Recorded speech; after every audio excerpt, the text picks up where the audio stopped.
Hey guys, welcome to the Rap and Wrestle podcast. Once again, we are back. You can follow us on Instagram, Facebook, Twitter at RapnWrestle. Check us out on YouTube. Check us out on iTunes. Anywhere you get your shows that you stream, just make sure you type in Rap and Wrestle. Today is a special interview. Someone I haven't talked to in a long time that I'm glad to catch up with. He's an actor, a model, YouTube sensation now, the voice of the voiceless, and he's a pretty great wrestler on top of it. Anthony Bowens, man, how are you doing, bro? How's it going? Thank you for that intro, and I'm doing pretty well. That's good, man. That's good. You know, like I said, last time we talked, it was a long time ago. It was December of 2016. That was a very long time ago. Jeez. And then, you know, for you in January 2017, you know, you made an announcement about yourself, and, you know, life has just changed, and, you know, it's just blossomed for you since that day. You know, last time we were talking, you were doing stuff with NXT. You were talking about the possibility of having an acting career.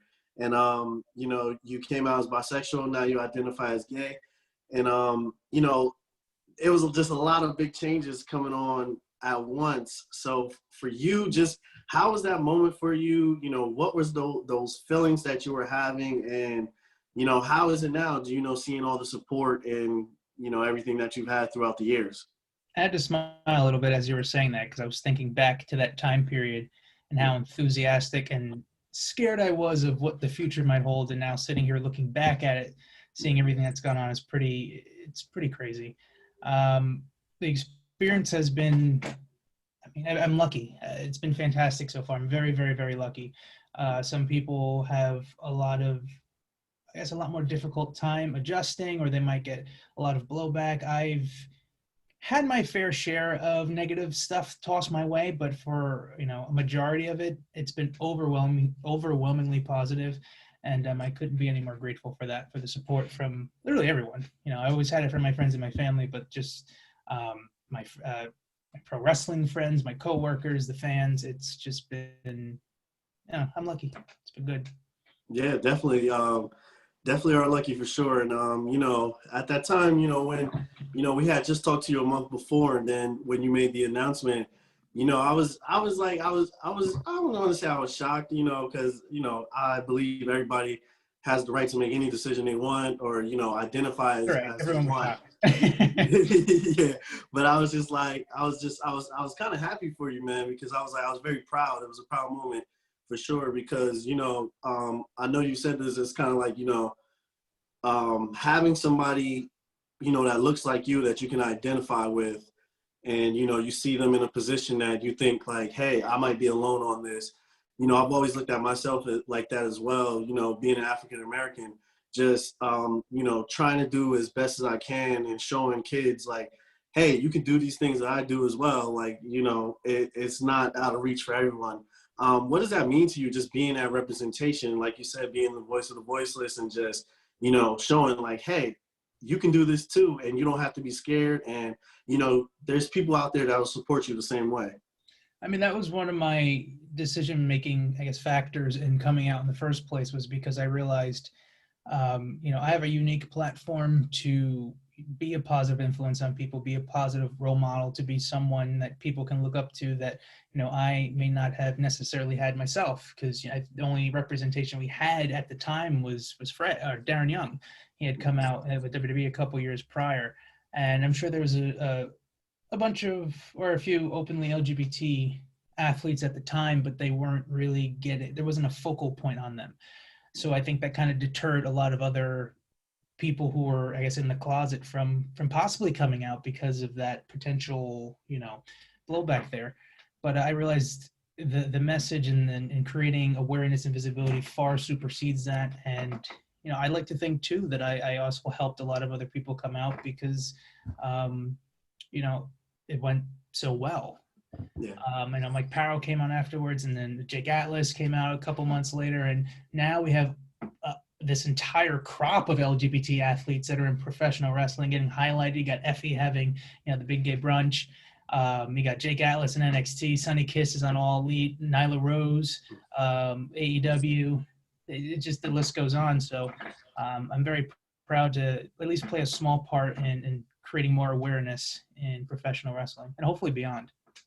Yeah, definitely. I think what you know, what you're doing, what you stand for, it goes beyond just the scale of, you know, just wrestling and, you know, just a general morality for the world. And, you know, I think that's definitely what it stands for. You know, I know someone special to you. I know Michael. He has, you know, supported you through all of this. He has always been there for you. I know you guys have a YouTube channel. It's freaking hilarious. I'll tell you that for sure. Thank you. How did it just come about? Just, you know, you guys doing this YouTube channel and, you know, showing your life and doing the funny skits as well. So Michael has always wanted to have a YouTube channel, and that was something that we did together. And after we put up a video called How We Met, and it was just a simple story of how we met. And we didn't think anything of it. We posted it, and then next thing you know, it was in Huffington Post, and it was on all these other media websites, and we're like, oh, this is crazy. This is taking off now. So after the success of that video, we just figured that this was our opportunity to continue forward with the channel. And our mission with it was to try and show a different side of what it means to be a gay couple on YouTube, because, you know, there's nothing wrong with what anybody else does, but it just seems to be the same stuff over and over again. We wanted to put more of an emphasis on our chemistry as opposed to like some more of the sexual stuff. We wanted to show we're not any different than any other, you know, heterosexual couple that's out there. Yeah. But there's only so much you can do before you start towing the line of falling into the YouTube trap, which is like you start doing pranks and you start doing silly challenges and stuff like that, which we hated, but we felt like we needed to do to just give some different like variety to the channel. Yeah. And it went kind of well, but then earlier this year, before quarantine, or right as quarantine was starting, we were trying to figure out what direction we wanted to go, and Michael was like, why don't we just do a Love is Blind parody, because that was trending at the time. And I was like, yeah, sure, that sounds fun. Again, not thinking twice about it. And we sat down, we watched a couple episodes and just wrote down some key lines and then improv'd everything, and I figured out how to shoot it as best we could. We posted it, and then nothing really happened, and then maybe 2 or 3 weeks later, it just went woof, right through the roof. Over 1 million views, and we're like, whoa, I think we're onto something here. And then we did another one and another one. We did Love is Blind Trilogy, and that got like, I think a total of like 3 million views.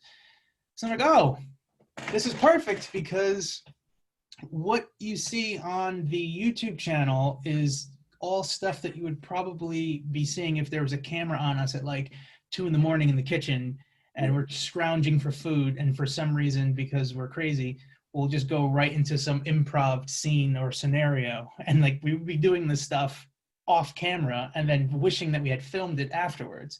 So now we had all these ideas and funny stuff that we had done ourselves, and now we had these characters to apply it to. Love is Blind, 90 Day Fiance, and like Britney Spears and the Kardashians. So we tried to merge our weird, crazy, like improv funny scenarios that we have and our sense of humor, like, because we love slapstick comedy, kind of merge those two worlds together and just record it. And that's what we're getting. And it's been pretty successful so far. We're hoping that, you know, we can take that to the next level at some point. Sorry, I ramble. No, it's good, man. You guys are killing it for sure, and you're doing great with that. My favorite skit that you guys have done lately is the Travis Scott and the Kylie Jenner one. That was hilarious. I literally laughed through the whole thing going to McDonald's. It was like, it was funny, man. And I love also the I don't know if you hate it or not, but the Mighty Morphin Karen Rangers. I thought that was hilarious too. Because, and me just knowing you from wrestling, I loved how you still like twisted in that Power Rangers theme from that you use in wrestling into that, and I just thought it was hilarious. So you guys are doing good with it, man. You guys are doing really good, and you just got the 100 subs, right? The plaque from YouTube as well. Yes, we are. We have the, is it platinum? I don't have it hung up. It's somewhere over there. Yeah. Yeah, we got I guess the platinum or silver plaque for 100,000 subscribers right now. We're sitting at 170,000, so we're about to hit 200,000 soon, which is super exciting. And hopefully we can, boost that up to a good old cool million. Yeah. Be really Well, cool. that'll be amazing, man. You know, and I was thinking about like with you doing stuff like this and being very successful, have your goals like changed, from the time of where, you were doing things in NXT and, I would assume like wrestling was the number one thing. Have your goals changed where it's like, hey, I'm doing all these other things, or is wrestling still the number one thing? Wrestling is and always will be my number one love. There's no getting out. Don't get me wrong. If Netflix comes calling like, "Hey, we want to create a comedy special," like I'm taking the comedy special. But my goal is and always will be being a professional wrestler. It's something that there was a moment where once it started going and quarantine was happening and I was feeling good, not falling on my head every weekend, where I was kind of like, I could get used to this. But then after a couple weeks, I got that itch. Like you can't not be in front of a crowd or not have this.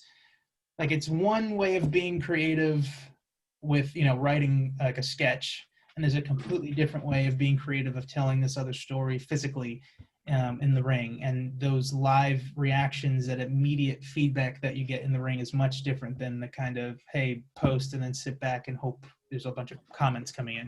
It's two different kinds of rushes, and I can't get enough of that wrestling rush. So I'm going to try and do it as long as I can, my body will let me.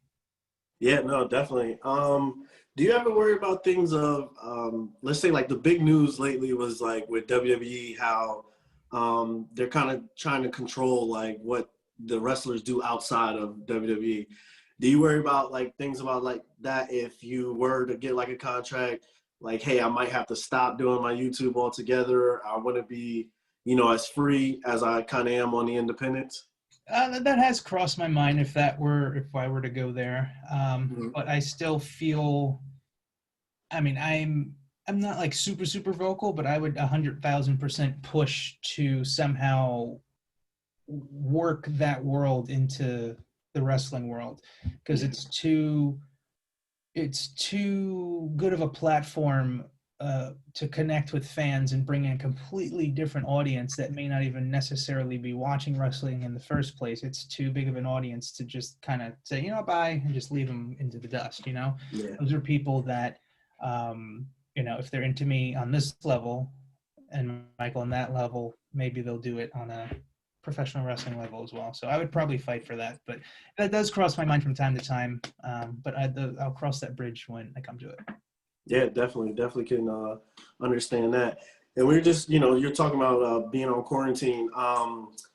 What were some of the challenges of just trying to stay fit, or did you even have those challenges? I mean, I look at you, man. I don't think you have a challenge with staying fit at all. But did you have any challenges of just trying to stay active, or doing things besides recording during quarantine?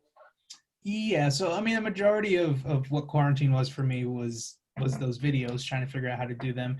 But the fitness factor in the first month or two was rough. Like I was laying on the floor pressing Poland Spring cases of water and cat litter, curling and stuff like that. Oh, man. I was doing anything I could just to stay to keep my muscles stimulated. And then I found some pretty shitty bow thing, which was just like resistance bands to hold me over.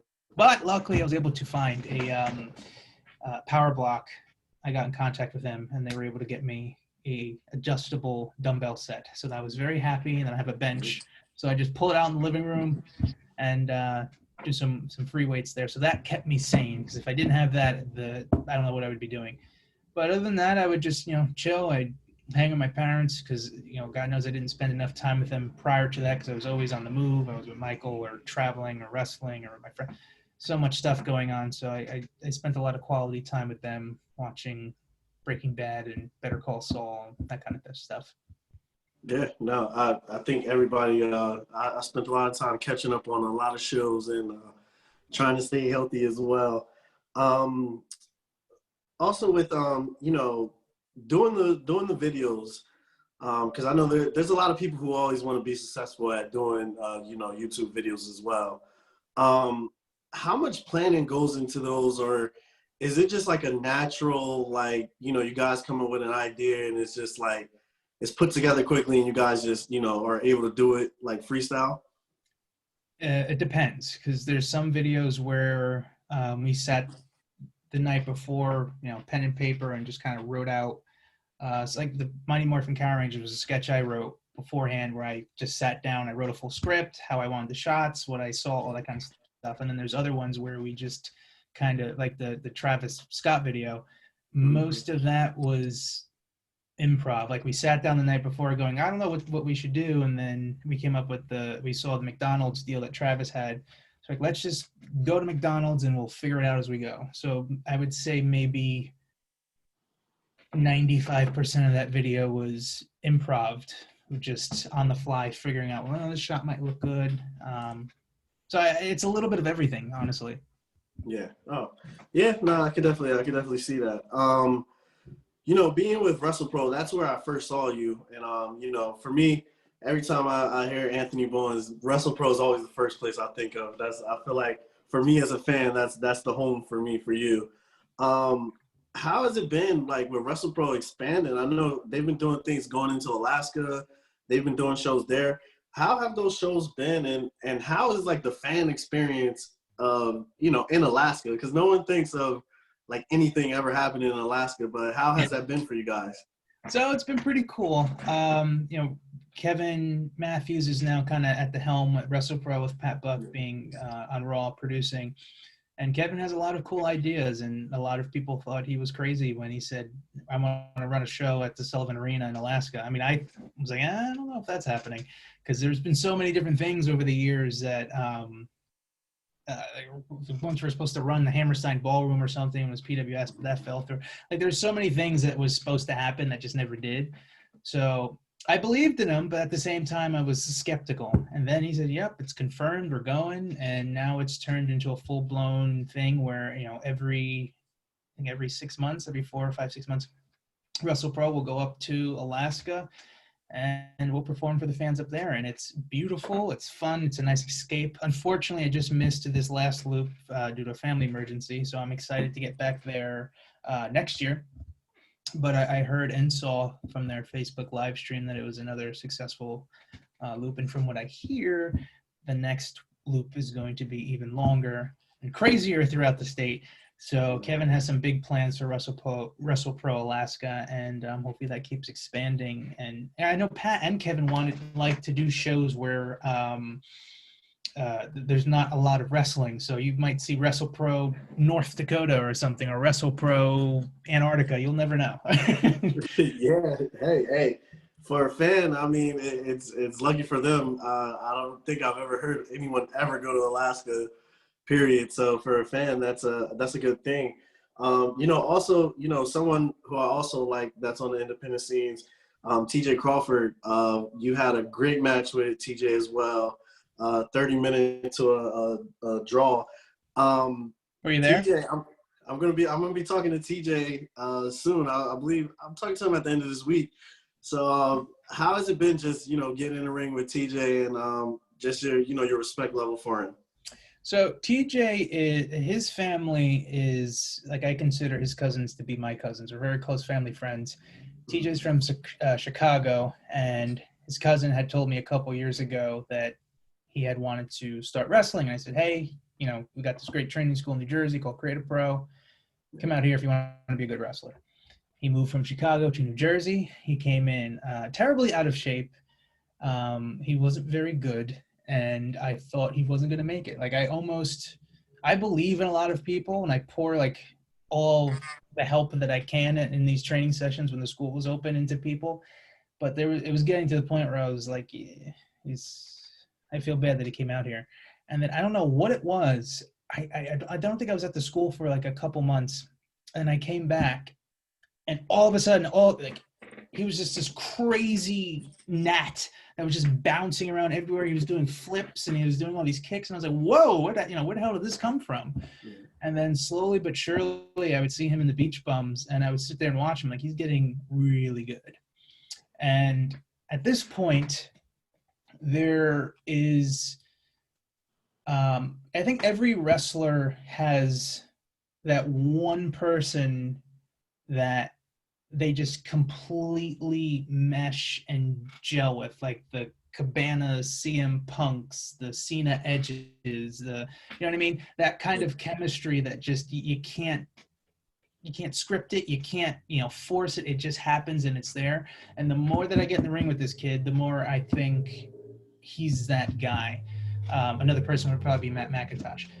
But this was the second match I've had back since quarantine. I wrestled LSG that first match back in Union, and it was brutal.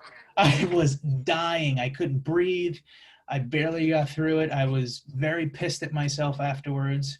And then I show up to this show thinking that because TJ and I had wrestled last year in Union, and we got a standing ovation afterwards. So I was like, wow, this is going to be exciting. We're going to have a second match. We're going to have 8 to 10 minutes or whatever to do it again. Hopefully 12, praying to have 12. So we have some time. And then I get there and he's like, you ready to go 30? And I'm like, what? But I didn't think after that rough performance I had before, I didn't think I would, I was second guessing myself for some reason. And then, once I got out there with him, it was such a breeze. It was, I didn't even expect it. And as I was laying there after the match was over with, I was just like, I think he's the guy. I think he's the guy that I had this impeccable chemistry with. And if there's somebody that I would like to try and go an hour with, I think I want it to be TJ Crawford. And you never know, match 3 might be that. Who knows? Yeah, that would be exciting. I would definitely pay to see that for sure. Yeah, TJ is great, man. He's always been a great guy every time I talk to him, and he's definitely I've seen him since the Beach Bums, and he's just got so much better since then. He just keeps improving, and I definitely I like TJ for sure. He's one of my favorites out there. I'm very but I hate him. I hate him a lot. You hate him? Yeah, I got you. Yeah. I'll relay that message for you. I got you. Oh man. But for you, what are some of the things you've been working on? I know I saw, and this has been a while since 2016, but I know I saw you in a Domino's commercial. I know you've been Sports Illustrated. I saw the interview on that, which I thought was amazing. What are some of the things that you're proud of that you were doing since the last time we talked? Well, I've done a bunch of things that I'm proud of everything that I do, because there's times where I just sit and try and reflect on when I was younger and think about all these kind of crazy dreams. I want to be in a magazine one day. I want to be the cover of a magazine. I've been on I was on the cover of Attitude Magazine, cover of Gay Times, a couple other features, Sports Illustrated, People Magazine, British GQ, Lunchables commercials, Domino's in Australia. It's insane. I got to walk the red carpet at the GLAAD Awards with Madonna and speak in front. I was like, what is happening? I'm an independent pro wrestler. How am I doing these cool things? So I'm proud of everything, because it's a culmination and continuous, because the road's still going. Hard work and just trying to put a lot of positive energy towards the things that I'm passionate about, and putting in the effort to try and get them, and then it coming true. Yeah, for sure. You touched on the GLAAD Awards. I was going to bring that up as well. What is the importance of that to you? You're sitting there and you're just thinking in 2017 about coming out and telling the world how you really feel and how you identify, and then to be, represented at something like this where, it's just highlighting, people like you that are successful and, just making an impact in the world. How important was that to you? I teared up a bit when I got back from the hotel room, because for that very same reason. It's I sat in this very chair and cried at times, because I didn't know if people would accept me coming out. And now here I am in this room with some of the most influential LGBT entertainers, sport athletes, everything, media moguls in the country. And we're all sitting in this room together celebrating LGBT representation in TV and media, and I'm a part of that.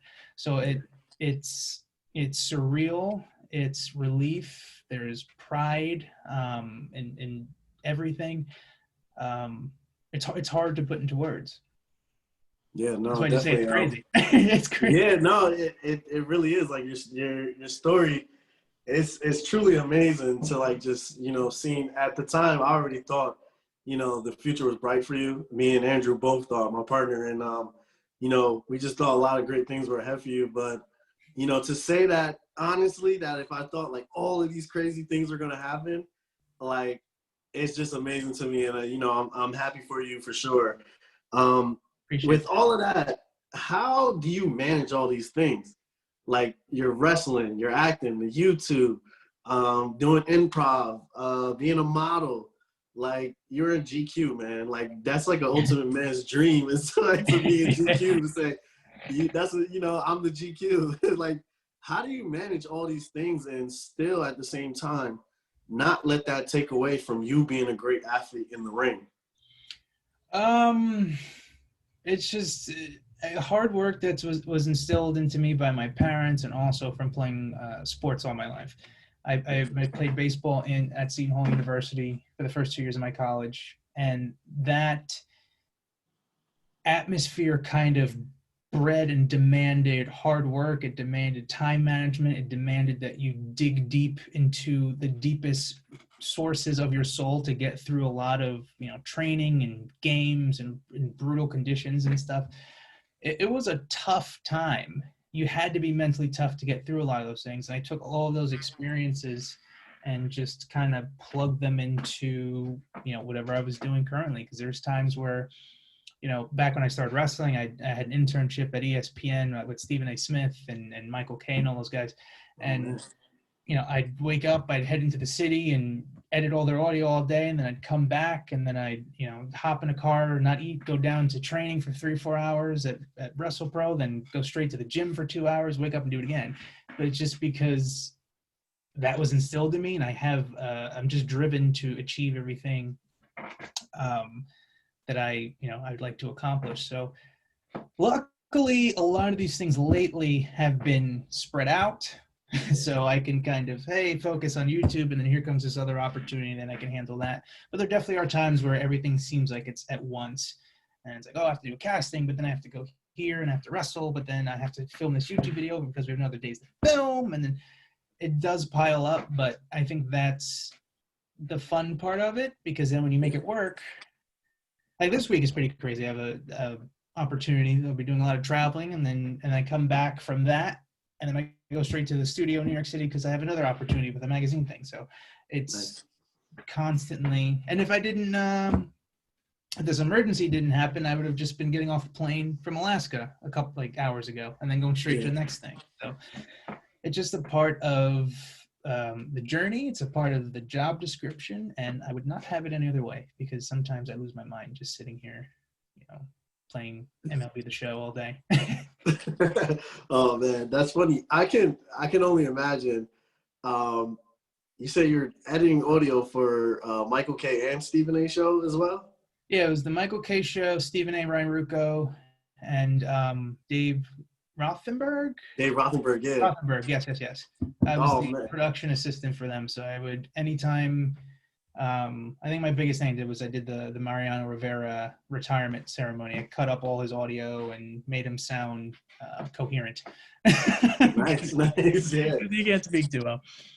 No, that's amazing. I can only imagine just the workload and the pressure of like working on shows like that, especially like on Michael K., which is like the premier like go drive home show in New York and, you know, the tri-state area.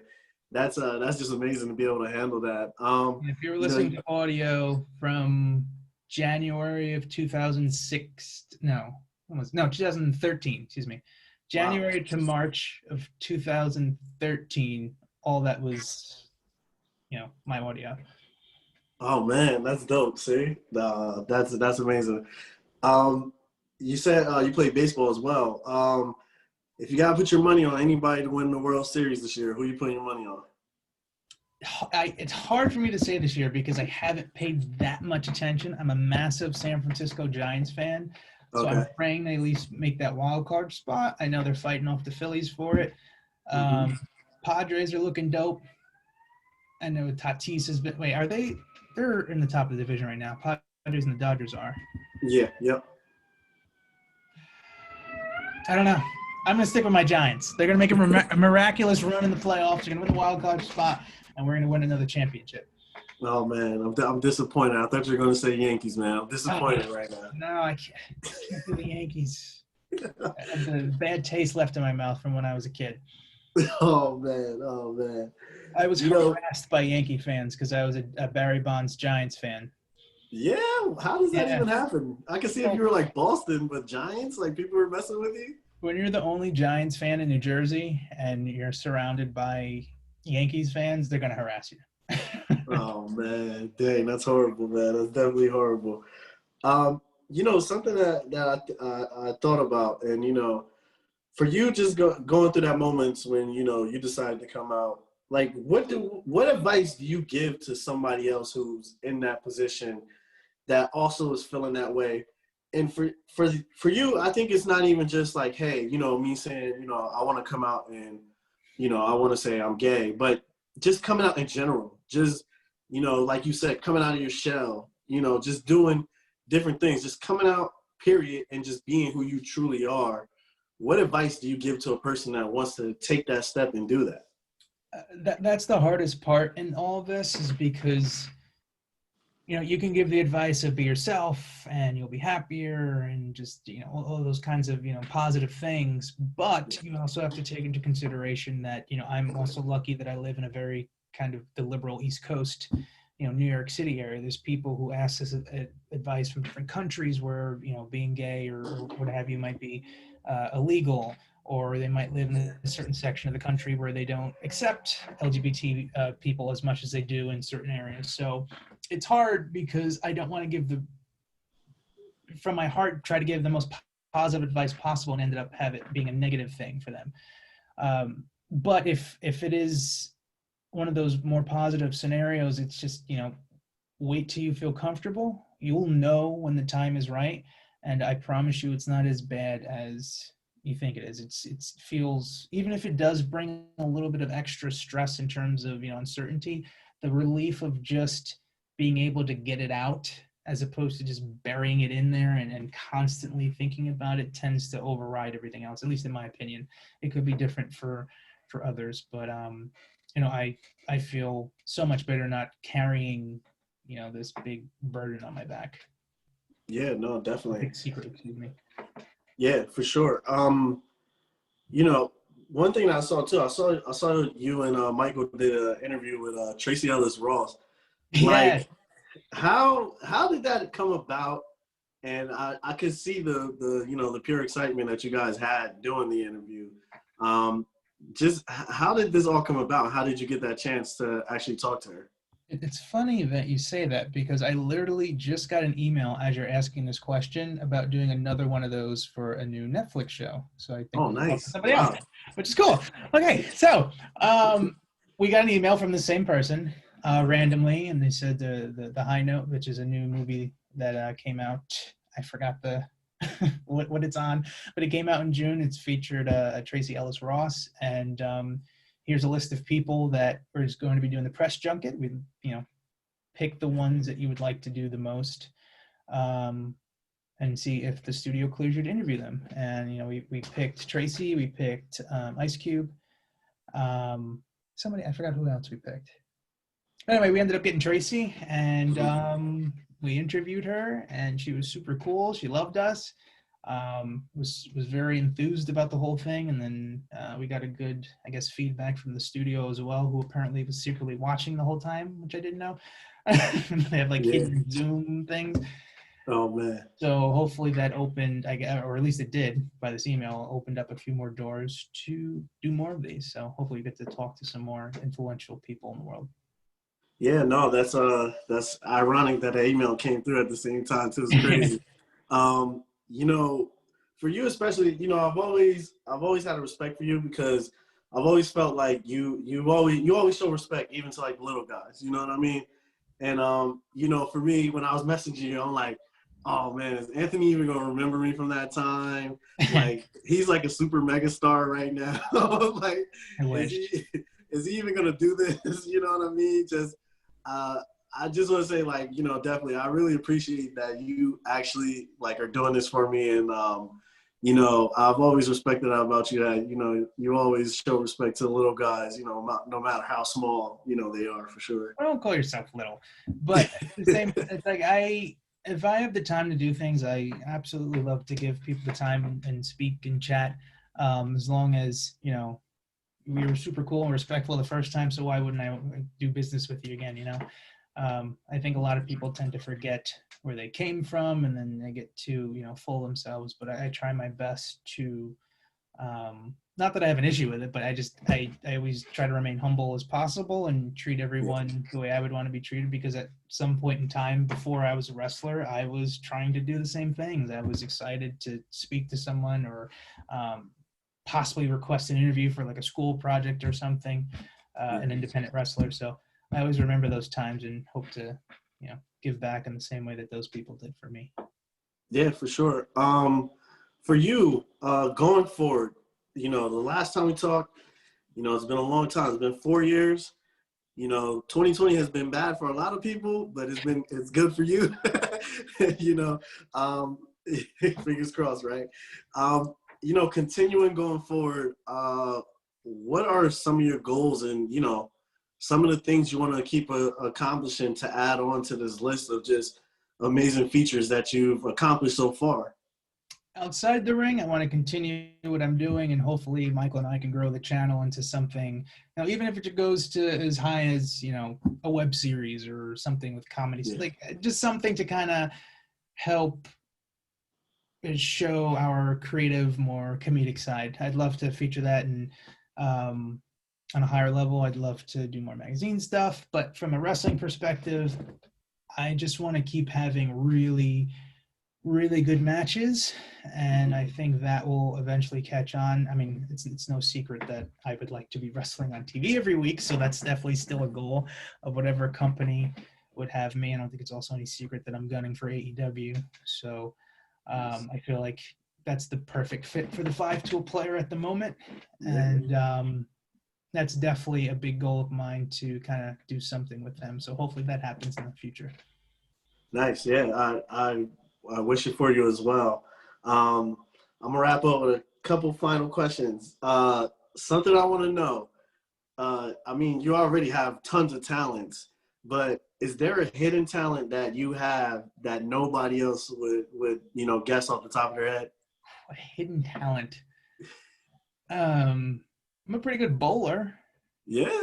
Yeah, I bowled 244 once, a couple times. I'm Man. in that average range. Well, back when I was younger, I tried bowling a couple of months before the whatever you call it, the pandemic, and it didn't go too well. But that was definitely a hidden talent. I could do some card tricks, speak Japanese a little bit. Konnichiwa, hajime mashite, yoroshiku onegaishimasu, watashi wa Anthony desu. Oh man. So yeah. All right. Hey, that I'll take it. I'll take it, definitely. What what is in your playlist right now? If you're listening to music, what would be some of the songs or some of the genres you'll be listening to right now? Right now, I've gone and dove deep back into. You familiar with Silver Sun Pickups? I've never heard that one. What genre is that? It's alternative. You'd probably know the song "Lazy Eye" if you listen to it. It's been featured in multiple things. But I'm a I'll check big it out. alt rock, progressive rock, punk rock kind of guy. So I've been really into them. Actually, I'm really into a band called Avoid. When I went out to Seattle in February for Defy Wrestling, and Nice. the van that was taking us to the arena had this kid who was playing, you know, rock music, and he's, hey, I got this band. And I've heard people before say, yeah, I've got a band, man, and then you gotta check out my music. And I listened to it, and I'm like, dude, these guys are legit, so good. They're just featured in the new NASCAR game.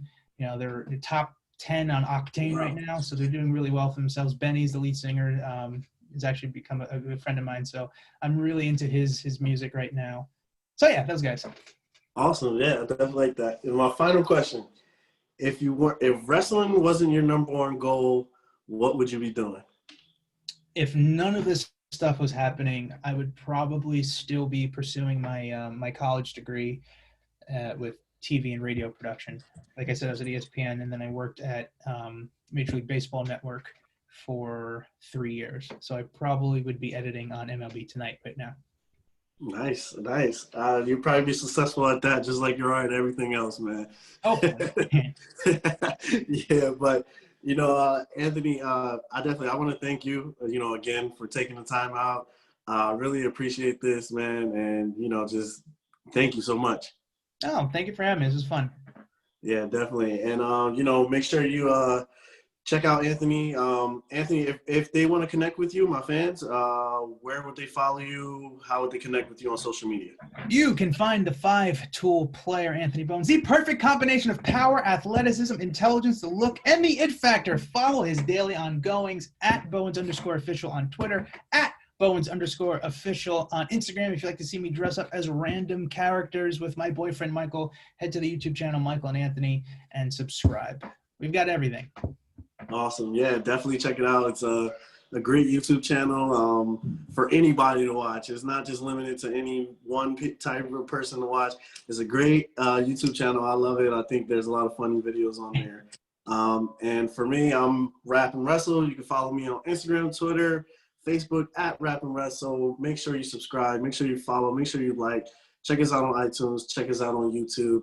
Anthony, once again, thank you. And for this episode, we are out.